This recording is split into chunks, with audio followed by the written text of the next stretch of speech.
കുട്ടീസ്, ഇത് ചെറിയൊരു സമയത്ത് നമുക്ക് എക്സാമിന് ചോദിക്കുന്ന ഒരു ഇമ്പോർട്ടന്റ് ചോദ്യം പഠിച്ചാലോ? ചോദ്യം ഒന്ന് വായിച്ചു നോക്കിക്കടാ.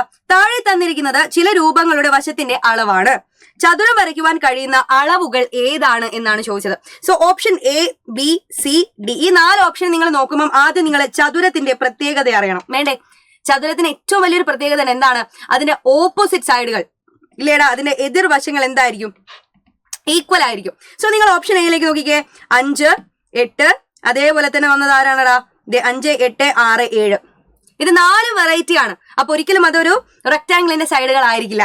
അതുപോലെ തന്നെയാണ് ഓപ്ഷൻ ബിയിലെ ആ 4 വശങ്ങളും വേറെ വേറെ ആയിപ്പോയി. സോ ഓപ്ഷൻ ബിയും എന്തായിരിക്കില്ല? നമ്മുടെ ഉത്തരമായിട്ട് വരില്ല. ദെൻ ഓപ്ഷൻ സി ഒന്ന് നോക്കിക്കേ നിങ്ങൾ. 5, 8, 5, 8. ഇതൊന്ന് നിങ്ങൾ റെക്ടാംഗിളിലേക്ക് കൊടുത്തു നോക്കാം അല്ലെ. 5, 8, 5, 8.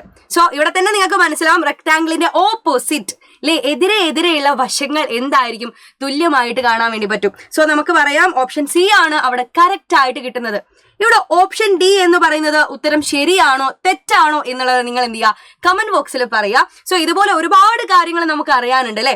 അതിന് വേണ്ടിയിട്ട് നിങ്ങൾ എന്തായാലും നമ്മുടെ പ്രാണോ ബാച്ചിൽ ജോയിൻ ചെയ്തോളൂ കേട്ടോ. കാര്യം എന്താണെന്ന് വെച്ചാൽ നമുക്ക് പുതിയൊരു ബാച്ച് തന്നെ ഇപ്പൊ തുടങ്ങാൻ വേണ്ടി പോവുകയാണ്. അതും നിങ്ങൾക്ക് വേണ്ടിയിട്ട് ഒരു ഓഫർ പ്രൈസിലാണ്. നമ്മളെ ഇൻഡിപെൻഡൻസ് ഡേക്ക് 10% 10% ഡിസ്കൗണ്ടിൽ നിങ്ങൾക്ക് നമ്മളെ പ്രാണ ബാച്ച് കിട്ടാൻ വേണ്ടിയിട്ട് പോവാണ്. സോ ആരെങ്കിലും ജോയിൻ ചെയ്യാൻ മറന്നു പോയിട്ടുണ്ടെങ്കിൽ എന്ത് ചെയ്യുക? താഴെ കാണുന്ന നമ്പറിൽ ഒന്ന് കോൺടാക്ട് ചെയ്യുക. അത് മാത്രമല്ല, ഇപ്പൊ അച്ഛനെയും അമ്മയുടെ ഒക്കെ ഫോണിൽ നിങ്ങൾ ക്ലാസ്സുകൾ കണ്ടുകൊണ്ടിരിക്കുന്നുണ്ടാവും. അപ്പൊ സ്വന്തമായിട്ട് ഒരു ടാബ് ഒക്കെ വെച്ച ക്ലാസ് കാണാൻ ആഗ്രഹമുള്ള ആൾക്കാർ 10% ഡിസ്കൗണ്ടിൽ നിങ്ങൾക്ക് എന്ത് ചെയ്യാം? നമ്മളെ ടാബ് പർച്ചേസ് ചെയ്യാൻ വേണ്ടിയിട്ട് പറ്റുന്നതായിരിക്കും കേട്ടോ. ചെറിയൊരു എമൗണ്ട് മാത്രമേ അപ്പൊ ടാബിന് ഉണ്ടായിരിക്കുള്ളൂ.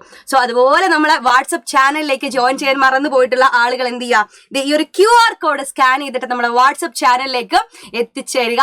അപ്പൊ എന്റെ മക്കളെല്ലാവരും നിങ്ങൾ എക്സാമിന് വേണ്ടിയിട്ട് അടിപൊളിയായിട്ട് പഠിച്ചോളൂ. ഞാൻ അടുത്തൊരു വീഡിയോയിൽ കാണുന്നത് വരെ ബൈ ബൈ.